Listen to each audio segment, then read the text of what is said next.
Hey everyone, welcome back to Corporate Decoder, the place where we decipher all those confusing corporate filings to find out exactly what's going on behind the scenes.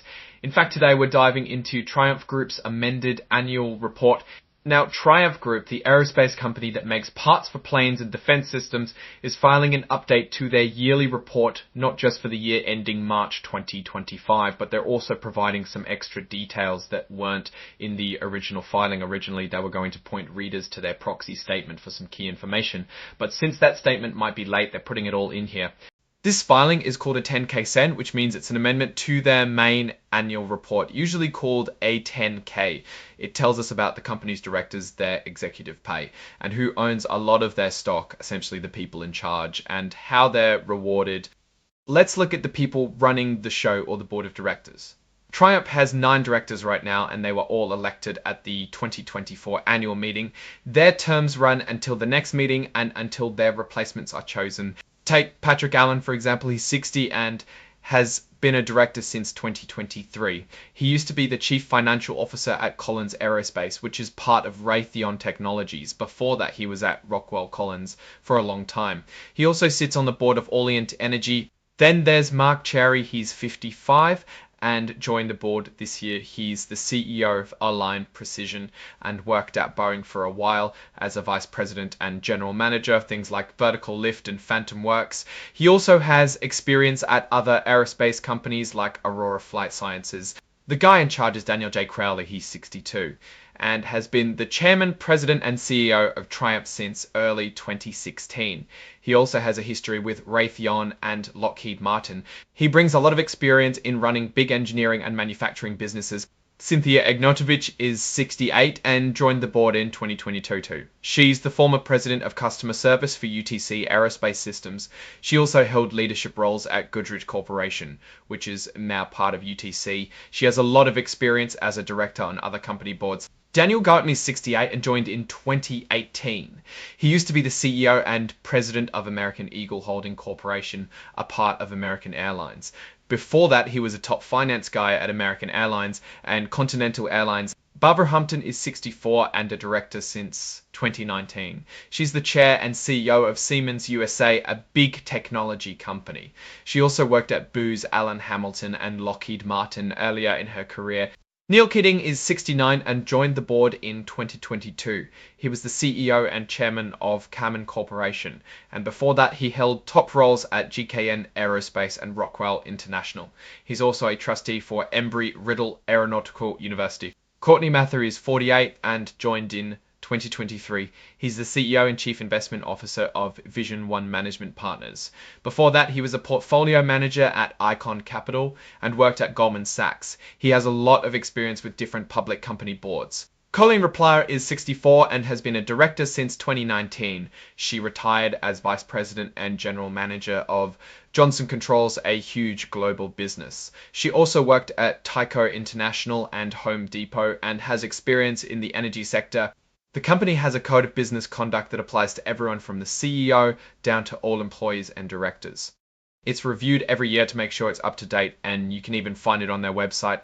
The audit committee is made up of 4 independent directors: Patrick Allen, Cynthia Egnotovich, Daniel Garten, who is the chair, and Courtney Mather. All these folks are financially literate, and the board says they meet independence standards for the New York Stock Exchange. Now let's get to the juicy stuff. Executive pay, the compensation committee, which includes Patrick Allen, Mark Cherry, Barbara Humpton as chair, and Colleen Replier, meets regularly to decide on how the top executives are paid. They look at market data and try to set pay that rewards performance and keeps good people at the company. For fiscal year 2025, which ended March 31st, the company largely kept the same pay structure as the year before because stockholders were happy with it.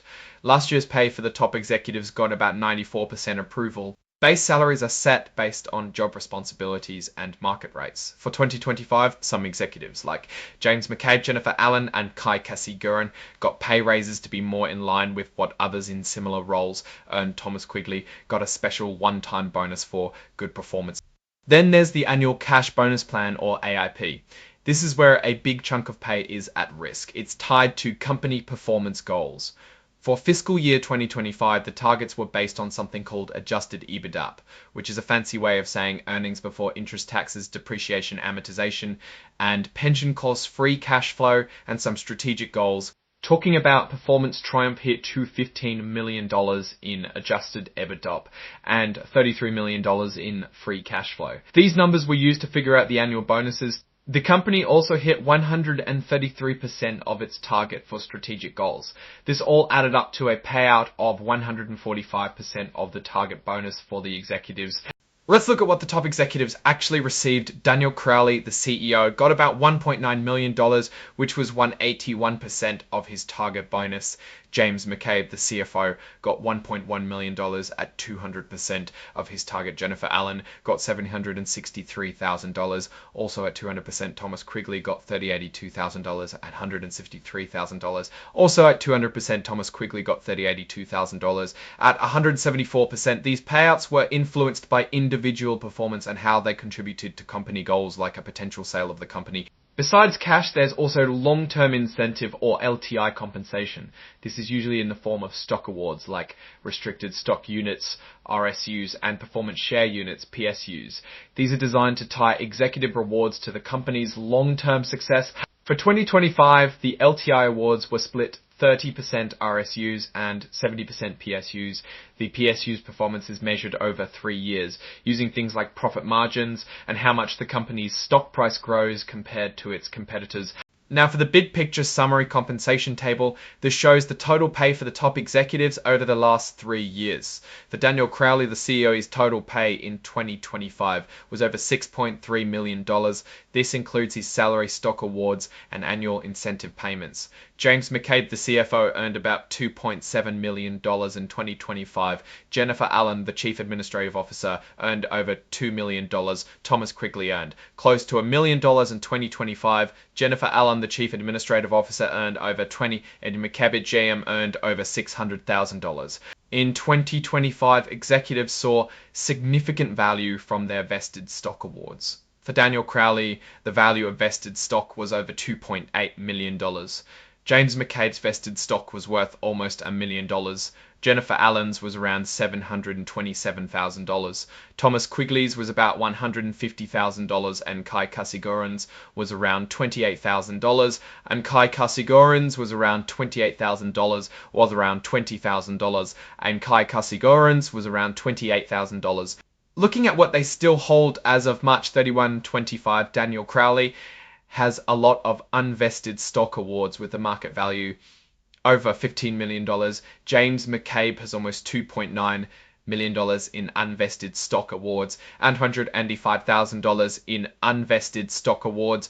The company has employment agreements with all these top executives. These details outline their salaries, bonus targets, long-term incentive plans, and also include things like non-compete clauses after they leave. This section details what happens if an executive leaves either voluntarily or is let go, which can be quite substantial. For instance, if there's a change in control, like the company being bought, and an executive is terminated without cause, they could get a payout of up to twice their salary and bonus, plus their unvested stock awards would become fully theirs. Let's see who owns significant chunks of Triumph Group. Daniel Crowley owns about 1.1 million shares, which is 1.5% of the company. Big investment firm BlackRock owns over 11.8 million shares. That's about 15.3% of the company. The Vanguard Group owns over 7 million shares, about 9%, and Goldman Sachs owns over 4 million shares, representing 5.2%. All the current executive officers and directors combined own about 1.9 million shares. That's 2.5% of the company ownership. Most of the directors are considered independent, meaning they don't have a material connection to the company outside of their board service. This is important for good corporate governance and preventing conflicts of interest. Their accounting firm Ernst & Young or I charged them around $3.8 million for the audit in 2025 and $3.7 million in 2024. This includes checking the financial statements and internal controls. They also did tax services for about $200,000. This part is basically a list of all the legal documents and agreements the company has filed. It's like the company's filing cabinet. These are the formal certifications from the CEO and CFO saying that the report is accurate and complete. Now for my take on Triumph Group, looking at their fiscal year 2025 results, they seem to be navigating a complex industry pretty well. The fact that they hit their performance targets for bonuses and that their executives are compensated with a good mix of cash and stock means pay is tied to performance, which is a good sign. However, the company's main business is in aerospace and defense, which can be very cyclical and sensitive to government spending. And the report mentions things like restructuring expenses and merger transaction costs, which suggest they're undergoing significant changes, probably to streamline operations or prepare for future growth. This substantial long-term incentive awards show a commitment to retaining top talent, but the sheer amount of unvested stock and PSUs awarded means a huge portion of executive wealth is tied to the company's stock price going up. Overall, Triumph appears to be making strategic moves, and their leadership is compensated in line with their expected contribution.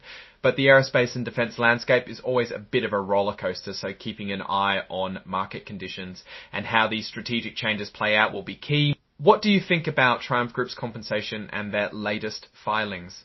Drop your thoughts in the comments below. If you found this breakdown helpful, give us a thumbs up and don't forget to subscribe for more corporate insights. And make sure you join our Discord community linked in the description for even deeper discussions. Thanks for watching. See you next time.